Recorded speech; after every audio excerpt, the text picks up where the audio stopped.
पढ़े लिखे लोग हैं, व्यापारी हैं, उन सबको आज बुलाया था कि वो कैसा उत्तर प्रदेश चाहते हैं। पिछले 15 साल का सूखा हक वंचित बहुजन समाज के खाते में आया है। पिछले 15 साल हो जाएंगे 2027 में कि वो जुल्म जातीय अन्याय अत्याचार के शिकार हो रहे हैं और सरकार की जो योजनाएं हैं वो भी ऊंचे मकान और फीके पकवान जैसी।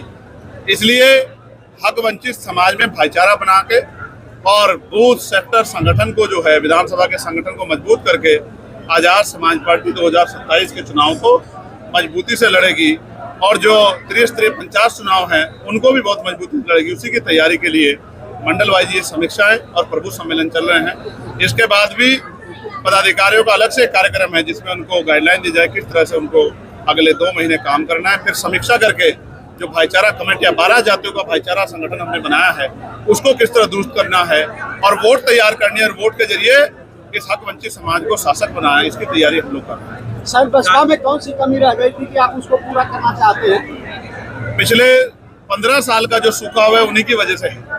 अगर वो सूखा ना होता तो शायद हम लोगों को जरूरत ना पड़ती। आप ये समझिए हमारे लोगों ने जितना भी प्रयास कर सकते थे किया, लेकिन वो सूखा खत्म नहीं हो रहा है। वो सूखा उत्तर प्रदेश में तो इस बार लोकसभा में भी दिख गया कि जनता किस तरफ है। जनता आजाद समाज पार्टी के रूप में इस वृक्ष को, इस पेड़ को वृक्ष बनाना चाहती है और इसकी छांव में अपने अधिकारों की रक्षा करना चाहती है। वो ये जानते हैं, लोग भी ये समझ रहे हैं कि 4.5 साल जब उन पर अन्याय होता है, जुल्म जाती होती है, सरकार की गलत नीतियों के खिलाफ अगर कोई लड़ता है तो आजाद समाज पार्टी लड़ती है। तो आजाद समाज पार्टी को ताकत देके उनको अपना और आने वाले अपनी नस्लों का भविष्य सुधारना है और मान सम्मान का जीवन प्राप्त करना है। आप अखबार उठा के देखो, रोज खबर आती है कि बहन बेटियों पे बलात्कार हो रहे हैं, रोज खबर आती है कि गरीबों की जमीन छीनी जा रही है, रोज खबर आती है कि लोगों को मार के लटकाया जा रहा है और वो परिवार ही सड़कों पे आंदोलन करते घूम रहे, कोई सुनने वाला नहीं। ये तब हो रहा है उस सरकार के संरक्षण में हो रहा है जो सरकार ये वादा करती है कि हमारी कानून व्यवस्था बहुत अच्छी है। कानून व्यवस्था बहुत बुरी है और जनता इस जंगल राज से मुक्ति चाहती है, वो मुक्ति का विकल्प चाहती है और आजाद समाज पार्टी एक ऐसा दल है जो सभी को साथ लेकर चल रहा है। इसलिए मेरा विश्वास है कार्यकर्ताओं की मेहनत संघर्ष से आजाद समाज पार्टी ताकतवर होकर उत्तर प्रदेश की सत्ता में आएगी और 403 विधानसभाओं पे हमारा ये जो संघर्ष है वो तेजी से आगे बढ़ेगा। अगले 1.5 साल में हम अपने बूथ सेक्टर विधानसभा कमेटी को मजबूत करके विधानसभा की तैयारी को मजबूती से आगे बढ़ाएंगे। गठबंधन का कोई संबंध है कि नहीं? जनता से गठबंधन बहुत मजबूत है। जनता को वोट देनी है। पार्टियों का गठबंधन तो टूटता रहता है, पार्टियों के चक्कर में नहीं पड़ना है, जनता के हितों की रक्षा करनी है। क्या बसपा कभी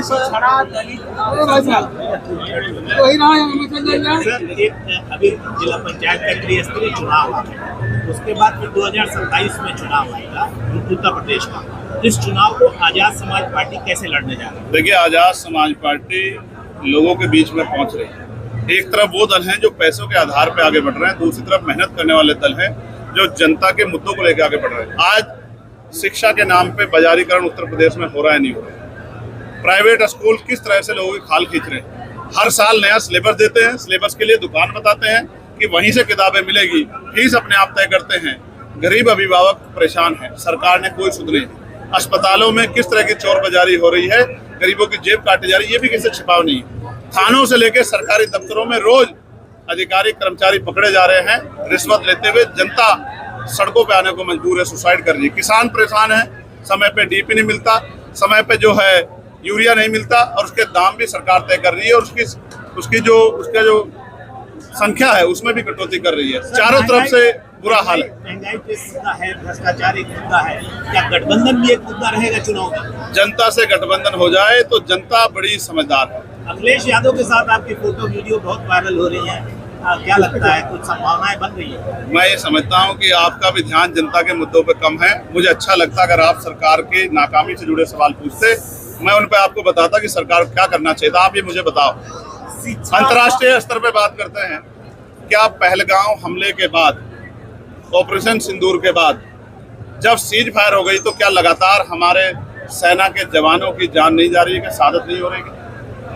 बिहार के 3 लालों को शहादत जो है, इम्तियाज साहब को, राम प्रसाद बाबू को, मनीष कुमार को जो है 14 तारीख को गोली लगेगी। तो ये कैसा सीज फायर? हम इतने कमजोर हो गए क्या? इतने मुट्ठी भर के देश से जो है डर बैठे? सर आप संसद में हैं, संसद सदस्य हैं, आप भी कुछ सुझाव दे सकते हैं जनता को। मैंने क्या सुझाव भी दिया और मैंने विशेष सत्र बुलाने की मांग भी की। हमने सरकार को कहा कि आज पूरा देश खड़ा है, रोज रोज सैनिकों के और बॉर्डर पर रहने वाले हमारे लोगों के जान से खिलवाड़ नहीं होना चाहिए। सरकार को आतंकवाद का सख्त कदम उठाना चाहिए। लेकिन हमारे समझौते तो अब अमेरिका में बैठे अमेरिका के नेता करा रहे हैं। हम इतने कमजोर तो नहीं थे, हम तो तब भी कमजोर नहीं थे जब 20 साल पहले थे। अब तो हम आगे चल रहे हैं। सर ऑपरेशन सिंदूर में एक सांसदों का डेलीगेशन जा रहा है जिसपे बहुत राजनीति हो रही है, क्या चंद्रशेखर रावण को भी उस डेलीगेशन में होना चाहिए? नहीं, मुझे इस तरह का कोई जो है अभी इन्फॉर्मेशन नहीं है कि मुझे उसमें रखा गया है। हालांकि मैं ये भी बात स्पष्ट कर दूं कि डॉक्टर बाबा साहब अम्बेडकर ने कहा था कि हम अंत्य भारतीय, हम प्रथम और अंत्य भारतीय। तो भारत की अस्मिता, भारत का सम्मान हमारे लिए सर्वप्रथम है, उसके बाद सब कुछ है। इसलिए सरकार से तमाम विरोध के बाद, उनके विचारों का विरोध, उनकी पॉलिसियों के विरोध के बाद भी हमने सरकार को विश्वास दिलाया कि आज देश के गौरव का समय, देश की अस्मिता पर हमला हुआ है, तो हम सब लोग हम देश के साथ खड़े, देश की सेना के साथ खड़े।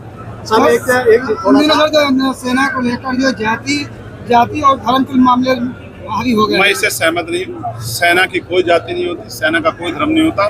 इस तरह से हम सेना का अपमान हमें जाने जाने में नहीं करना चाहिए। सेना के जवान हैं और उन पे हमें गर्व है क्योंकि वो वहाँ लड़ रहे हैं। इसी वजह से हम यहाँ से उनसे बैठ के मीडिया से बात कर रहे हैं। शिक्षा, स्वास्थ्य, रोजगार पर न तो पक्ष बात करना चाहता है न विपक्ष बात करना चाहता है, इस पे क्या? हम तो लगातार पार्लियामेंट में बात कर रहे हैं। हमने एजुकेशन पॉलिसी बताई कैसे होनी चाहिए और हमने हेल्थ पॉलिसी बताई जिससे गरीबों की जेब नहीं कटेगी और सबको अच्छा इलाज और अच्छी एजुकेशन व्यवस्था होगी। हमने तो पार्लियामेंट में बात रखी सर, लेकिन सरकार उस पॉलिसी को लागू नहीं करेगी जिससे जनता को फायदा हो। सरकार उस पॉलिसी को लागू करेगी जिससे पूंजीपतियों को फायदा हो। संसद जो डेलीगेशन जा रहा है उसमें शशि थरूर के नाम के जो सबसे आगे आ गया है, उसको लेकर कांग्रेस लगातार विरोध कर रही है। यार, मैं आजाद समाज पार्टी के विषय से ये कह रहा हूँ कि सरकार ने केंद्रीय जनगणना की बात की है, उसकी टाइमलाइन भी तय कर दें, डेडलाइन भी तय कर दें तो ज़्यादा अच्छा हो जाएगा, वरना ये चुनावी जमला हो जाएगा और चुनावी जमले के बाद सरकार को जनता के गुस्से से, आक्रोश से जो है रूबरू होना पड़ेगा।